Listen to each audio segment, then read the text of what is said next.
Jay Richards is a co-author of The Price of Panic, How the Tyranny of Experts Turned a Pandemic into a Catastrophe.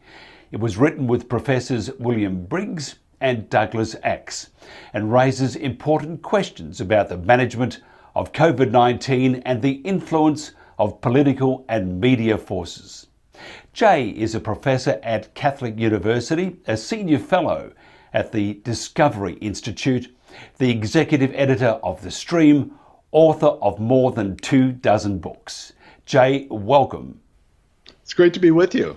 Can you tell us briefly about the other authors, because we need to give them a bit of a go first of all, and what they brought to the table?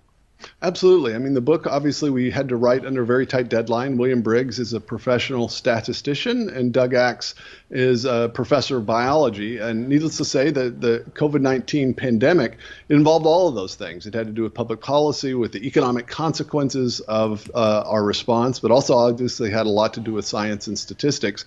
And though a lot of people probably don't know it, most of what started the panic was predictive modeling. It was essentially a very speculative use of statistics that led to these enormous numbers of deaths that were predicted early in the spring from COVID-19. Well, that's statistics. And so the three of us happened to know my other co-authors, and all three of us had an instinct in March that this was not going to probably turn out like the sort of official experts were saying. And so that's really what convinced us that we needed to write the book. We couldn't stop the past, we couldn't stop 2020, but we honestly wanted to try to help prevent us from at least trying this again in 2021. The book's conclusions, can you take us through some of these? Yeah, I mean, the sort of key conclusion is that if you look at the actual evidence of lockdowns, that is, you look to see, our assumption is that especially the government-imposed lockdowns made a difference, that presumably they reduced cases and hospitalizations and deaths. But if you actually look at the data, if you look at the case curves and the death curves from all the countries and all the states in the U.S., some of which locked down and some of which didn't, unfortunately, you discover that there's no evidence that the lockdowns actually made any discernible difference. And in fact, if I were to show you all those case curves, all the charts, take up a couple of pages in our book, and take the lockdown dates off of the figures, you'd never be able to guess when the government lockdowns happened. So essentially what we conclude is that the coronavirus is utterly indifferent to government-imposed lockdowns. That matters because the cost of the lockdowns was so dramatic. We all hoped that maybe, okay, the costs are heavy, but maybe the benefits would outweigh that. Unfortunately, we think that the lockdowns are almost all pain and no gain. Can you tell us more about the full cost or price that we've paid for the COVID-19 panic? And a while ago, in fact, months ago, commentators, scientists and doctors and the medical profession was saying that maybe the cure is going to be worse than the actual disease. Well, that's funny because it's what President Donald Trump actually said in March when he was trying to decide what to advise based upon what his scientific advisors were telling him. He said, we don't want the cure to be worse than disease. Nevertheless, he said, two very smart people came into my office and told me that if we don't lock down the country, 2.2 million Americans are going to die. That was the only information he had, so he advised lockdowns. We very quickly found out that, in fact, that those numbers came from the Imperial College London predictive model and were almost certainly mistaken because they were based on an extremely inflated estimate of the infection fatality rate of the coronavirus. Unfortunately, that's essentially what most countries did, with a few exceptions. Certainly the United States and Australia and the UK all ultimately advised lockdowns. And so, of course, anyone that's had a lockdown imposed upon them hopes that at least for all that pain, there will be some gain. But unfortunately, I think that original fear that the cure is going to be worse than the disease is going to prove to be true. Lockdowns are a great way, though, of controlling the community, your constituents. It's also a great way of pushing through laws and changing the way we view society and taking away our freedoms too, isn't it?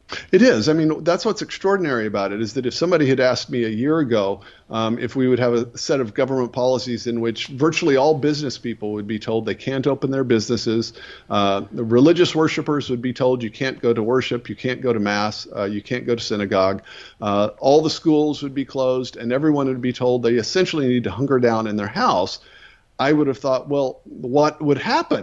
That would, is it an alien invasion or something like that? I mean, what would justify that?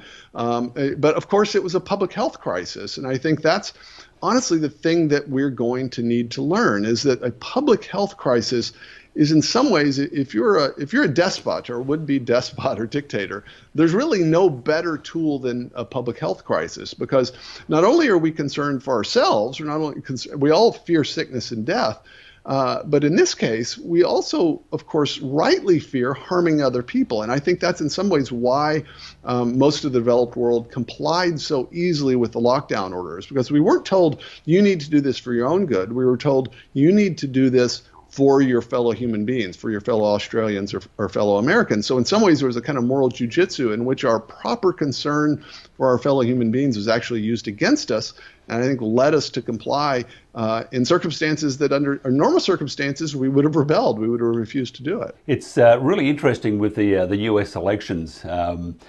Basically, 74 million of those who voted believe what they're being told, that you must stay inside. Basically, you must be careful of this terrible disease. And I think you've mentioned that the disease really, the death curve isn't a whole lot different than the last 5 years.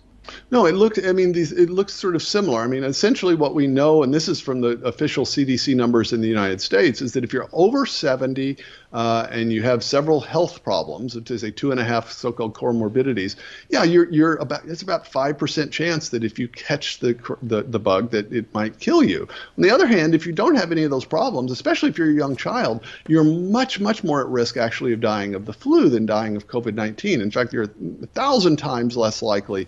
It's less dangerous to you if you're young than if you're old and infirm. And so that we actually know that, unlike say February and March where we didn't know that, we actually know how dangerous this is, or in case how undangerous it actually is for most people. And yet we're acting as if this is the Spanish flu, even though we know for a fact that it's not. The issue of fear from the government, backed up by the media, because it makes good clickbait, because someone somewhere may have the coronavirus, so it makes you click, and the narrative then is that you have to be careful because you might just fall off the perch before you know it. Do you think that will change, that attitude will change, that we will say, no, you told us porkies? And they did. Well, yeah. I mean, at the moment, at least in the United States, I would say about half the population is still terrified. My co-authors and I, when we first worked on the book, we thought, well, it's going to come out in October. It will be a sort of after-action conversation, because by the summer, people will realize, okay, this is not as deadly as we thought it was.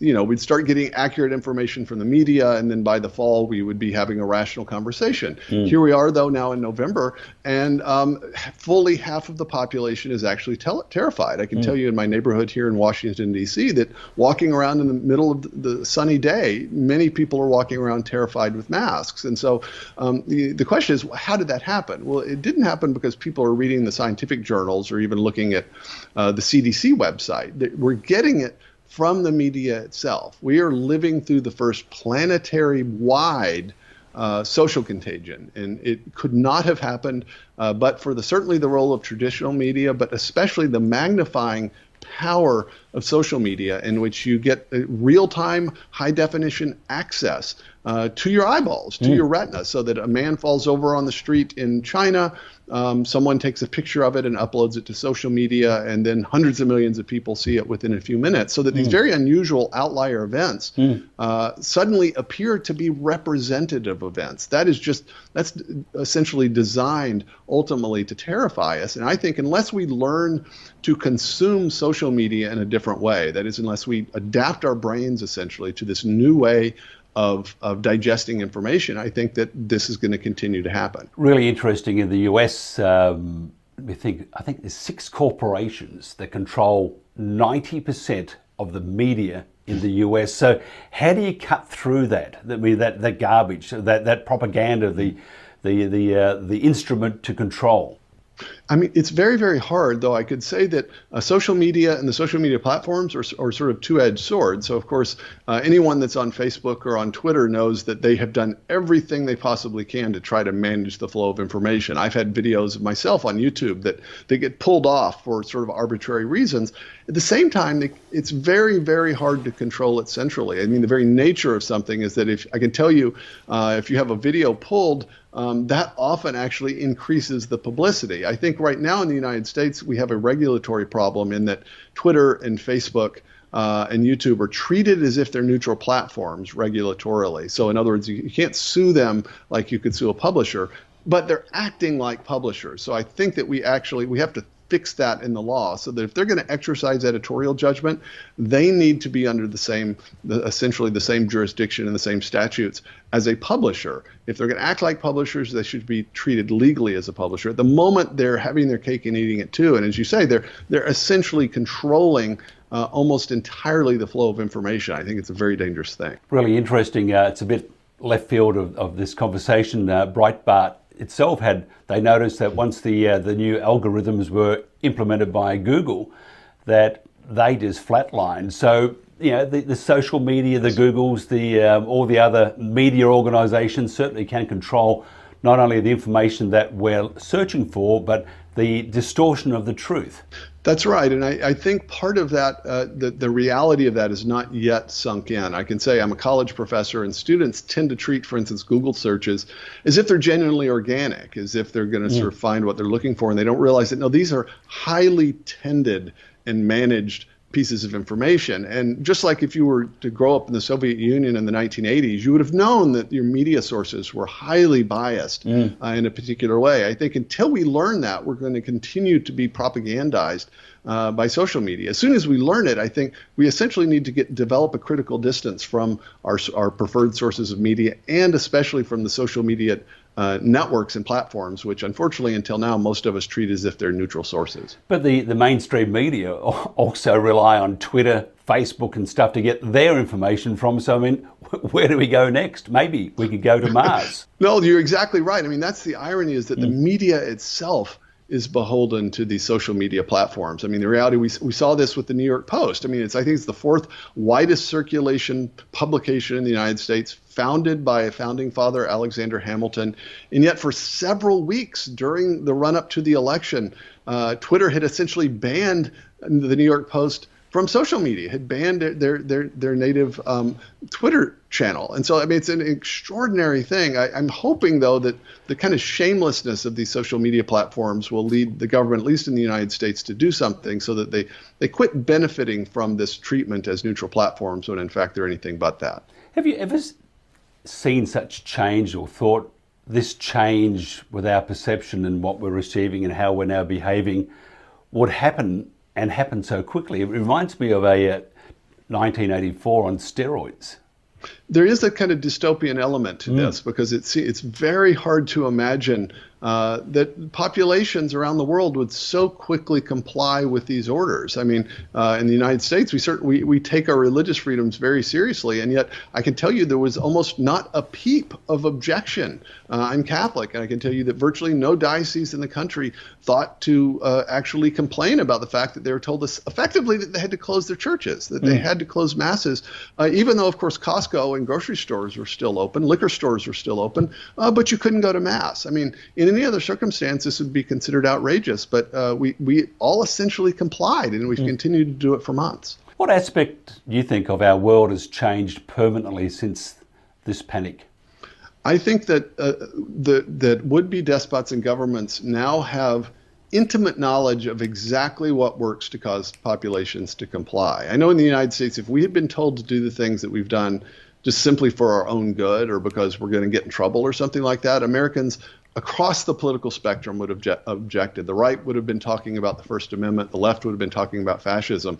But as it was, we complied. And it was, I think, because of being a public health problem. I mean, the reality and what we learned in working on this book is that public health bureaucracies, whether at the World Health Organizations or national public health bureaucracies, they have grown up over the last several decades. In some ways, I think could be the tool of choice in the future for political control. In the 20th century, it might have been nationalizing industries for economic purposes. I think the growth of the state is more likely than not to come under the guise of public health crises in the 21st century. We've read that wholesale shutdowns really have never been used or advocated by public health officials in the past. Mustn't do it. Then why do we do it this time? Was it because of the World Health Organization, which is a great media arm or publicity arm for the Chinese government?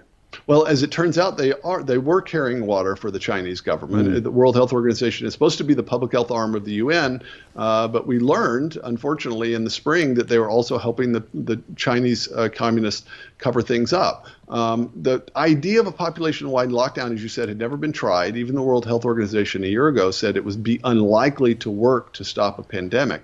It came about essentially as a kind of science experiment in the early 2000s. It worked its way through public health bureaucracies, but it had never been tried. What we have done for centuries is quarantines, in which you quarantine and isolate those who are sick, and then you try to add special protection to people that are especially at risk. You could essentially think of population-wide lockdowns as hypotheses waiting to be tested. They were essentially waiting for the next pandemic to test this. 2020 was the year in which they tested it.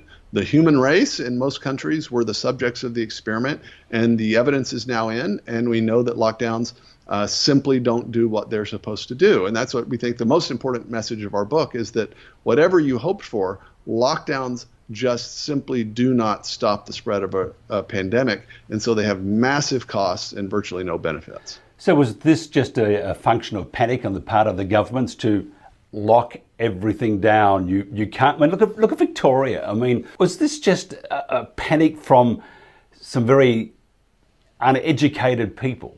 Because it seems that way. I mean, there's no data looked at. I mean, and instead of admitting they've made a mistake, they kept going along the same path of making that same mistake, but on a grander scale.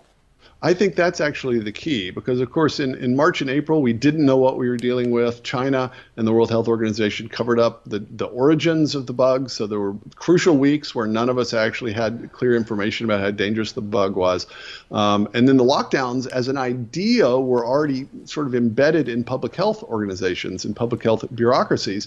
But what happened is we tried the lockdowns, and then because of the natural incentives of democratic governments, they don't want to admit that they made a mistake. And so having locked down, the best argument for politicians is that, okay, well, many people still died, but far more people would have died if we hadn't locked down. And so they're now sort of on the path of justifying lockdowns and can't ever pivot away from it. And so I honestly think that's what is happening at this point, is that public health officials and politicians just simply are not willing to say, okay, we tried lockdowns, they were a bad idea, let's not do that again. They just keep saying, let's just keep trying it again and again, unfortunately. And it's kind of the natural incentives of a democratically elected government, is that they never want to admit that they made a mistake. You could almost divide whether it's Australia, New Zealand, England, the US, you could divide it into two camps. The ones that wanted the lockdown, they had money coming in. Mm-hmm. They either had a job or they had some pension plan or something. Yes. On the other side, it's either you keep working or you find yourself out on the street. So it was a really scary, and it still is a very scary time, because Joe Biden says this big dark winter is about to come upon us all. We have Pfizer playing games because of the vaccine. Who knows what it will do? Why did they leave the notification that they have a vaccine until after Donald or after the election? So all these questions, and the question is social media and the media, did they play a really big part in this misinformation backed up by China? Absolutely. I mean, I don't think it was necessarily coordinated or any conspiracy, but you don't need a conspiracy if everyone's thinking exactly alike and if you have the right conditions.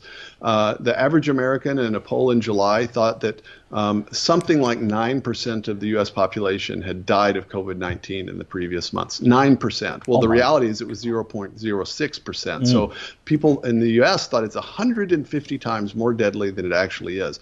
That was entirely the result of media and social media. That's not from people checking the tables at the Centers for Disease Control. That the responsibility for that is squarely on the shoulders media and social media. And I think if we don't learn that lesson now, they'll just keep doing it to us again in the future. Really interesting. Before the next question, I just was thinking about the celebrations and could be premature celebrations in the streets, say in New York with all the Biden supporters, again clashing with the Antifa and the Black Lives Matters because they weren't all together, so we're not in this all together, and we had now factions forming there. But it was really interesting. They're all out in the street dancing away and having a wow of a time, sharing bottles of drink around. And what happened to COVID? I thought you weren't allowed to do that.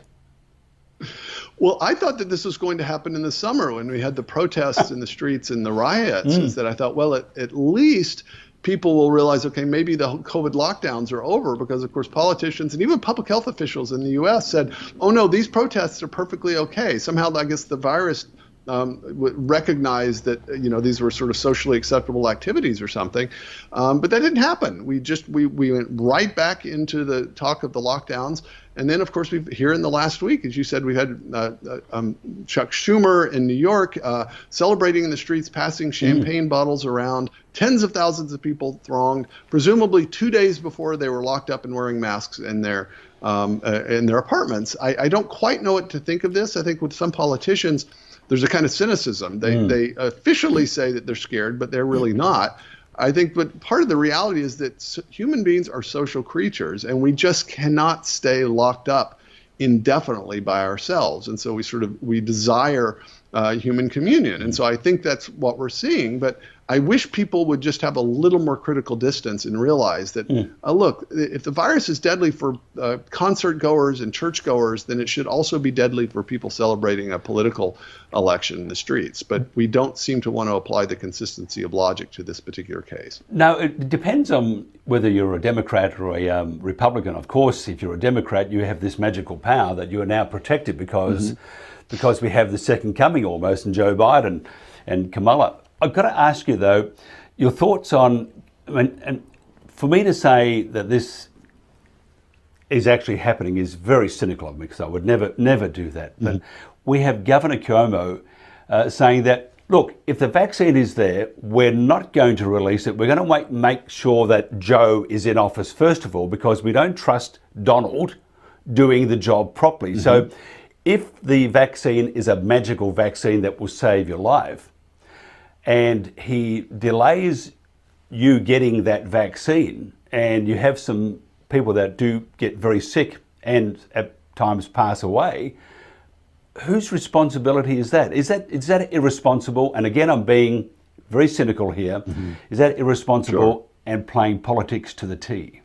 Well, it would certainly be morally repugnant if they delayed the release of a useful vaccine. I don't think in this case that's what happened. I think what happened is that I absolutely think that there were people who essentially held back the news that this vaccine seems to be successful. There is absolutely no doubt in my mind about that the news of the vaccine was delayed, because, I mean, we've seen the way in which this has been treated politically, and there were people on the left in the United States that were sort of admitting that from the very beginning, that it might be okay to lose a few million jobs temporarily if we could get rid of this terrible bad man that's in the White House. And so I think for many people, that's just exactly how they think. They so oppose the president that almost anything, any cost is worth paying in order to get him out of the White House. That's unfortunate, because a virus is not a partisan thing. It's not a left-right thing. It's going to do what it's going to do.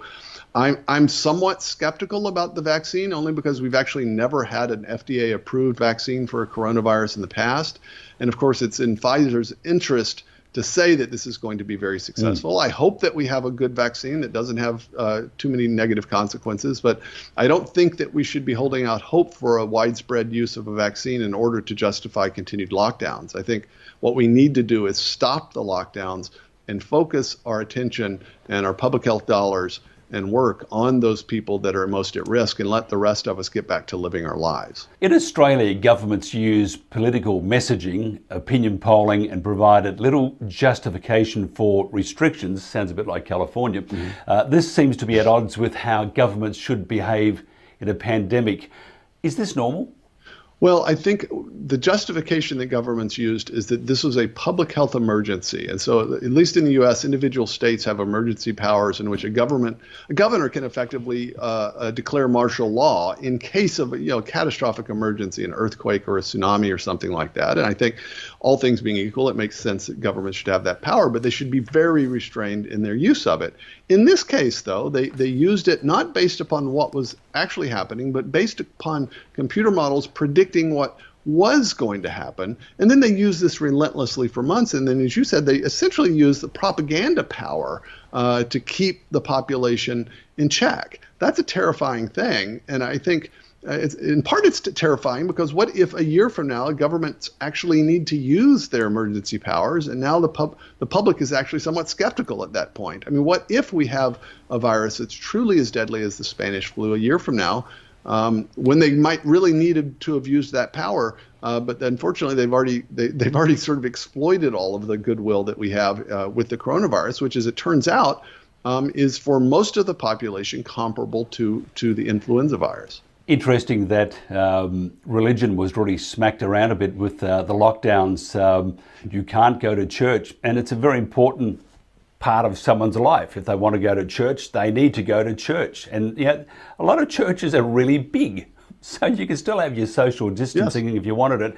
Do you think there's another agenda, though? This is again off the track we've been taking, but the narrative of that seems to be that there's another agenda in play here, that religion is going to take more of a backseat. Well, the Christian religion, that is. Well, I absolutely think, at least in some places, an animus toward religion in general and Christianity in particular is clearly at play. I mean, I can tell you here in Washington, D.C., Costco, which is a large sort of big box store, you can go there as long as you have a mask on, and there are thousands of people packed in. On the other hand, if I want to go to the Basilica of the Immaculate Conception here in Washington, D.C., which is an enormous facility, it's one of the 10 largest churches in the world, seats 6,000 people, but the city of Washington, D.C. will only allow 100 people in there at once, which is absolutely absurd. Very lonely. And that seems to me to be just a very biased use of criteria, because if it's dangerous, then the same basic epidemiological facts and numbers of people should apply to the store as apply to the church. But it seems to be being applied much more stringently to churches than to private businesses. We had a grand final in one of our football codes here in Brisbane. Would have been about 2-3 weeks ago. And prior to that, it was that we have these COVID safe practices in place. And they said, look, the ground will hold about 40,000. We're only going to take 30,000 or less, but 30,000 is a maximum number. And they achieved that. They got the 30,000 in the ground, but unfortunately they closed the other areas which you would place people in the ground to keep away from the others. They closed that down. So you're still knocking each other. And I didn't see one mask. And that was but you know what? Wow. No one has got sick yet. No one's got the virus yet. That must say something. One, that they really love their football, and two, they're just talking garbage. I mean, it's like, as I said before, it's like a Monty Python skit. It is. I mean, the fact that in the United States, grocery stores, of course, have stayed open because people have to get groceries and get food. But there's no evidence that grocery store workers have caught COVID-19 more than other people. And so, unfortunately, I think maybe a year from now, we'll be able to look back on this with some critical distance and some rationality. At the moment, unfortunately, I think we're still in the middle of a panic. And when you panic, it's just a fact of human physiology, you just tend not to think very clearly. And unfortunately, I think we're still in the middle of that. What do you see happening if we get another wave? Well, I think it's going to depend on what people actually believe. If, of course, we're going to have an increase in cases, it's going to be a seasonal virus that will be with us for the rest of human history, just like influenza and the cold virus is. So you're going to have variations. What people should look for, though, is look and see not if there's an increase in cases, because cases have been redefined to just mean a positive test. That's actually neither here nor there. What's relevant is if you have an increase in deaths and hospitalizations. In the U.S., we're doing well over 1 million tests every single day. Almost everyone we're testing is asymptomatic. Well, the virus is still out there in the population. And so, of course, we're going to pick up many, many positive tests. We're calling those cases even though they're overwhelmingly asymptomatic. A case used to mean someone who was sick and then went into the doctor and got tested, and then they become a case. We're now calling just mere positive tests, even if you're asymptomatic, we're calling that a case. And so watch for the kind of bait and switch in the media in which they talk about increases in cases rather than focusing on deaths and hospitalizations. We should be concerned about deaths and hospitalizations, not so-called cases. Now, social media and the mainstream media fanned panic and fear, undoubtedly. Other than tightening up on regulation on, say, maybe social media, maybe slapping the journos down a bit in the other cable and free-to-air media, please tell the truth, in other words, how do we find honest brokers who can help with the dissemination of information, and that's including dissenting opinion during times of panic? Well, I would say everyone needs to start now finding sources either on social media or journalistic individuals or entities that you think are willing to stand against the kind of just general popular mayhem and hysteria. Find those people, find those outlets and follow them, but also train yourself. Just assume that social media and media are generally incentivized to terrify you. That's what they need to do to get clicks. That's what they want to do. And you essentially discipline yourself so that when you're consuming media, and certainly when you're imbibing social media, you're constantly reminding yourself that there is that bias toward panic and toward fear. If we don't learn to do that, I mean, the reality is our brains were not adapted for real-time social media. This is a brand new phenomenon in human history, and we're going to have to learn how to consume it if we're not going to constantly be in a state of panic. You're an educator, and let's go back, say 30 years ago, and the campuses, especially schools of journalism and the like, they were always, and it was always pretty cool. You always had that the radical lecturer, the radical educator who believed the left. Anyway, let's fast forward now. Mm-hmm. Those students are now educating, and we have the permeation of a lot of the students in the media now because if you didn't agree with the educator, many times you wouldn't have got a pass. So you had to, you almost indoctrinate it. So in that was that religion, government, big bad people like Donald Trump, all bad. So therefore we have this collective, this collective thought pattern. Do you think the media has been, probably a good word is probably abhorrent in the way they've treated the collective with this misinformation?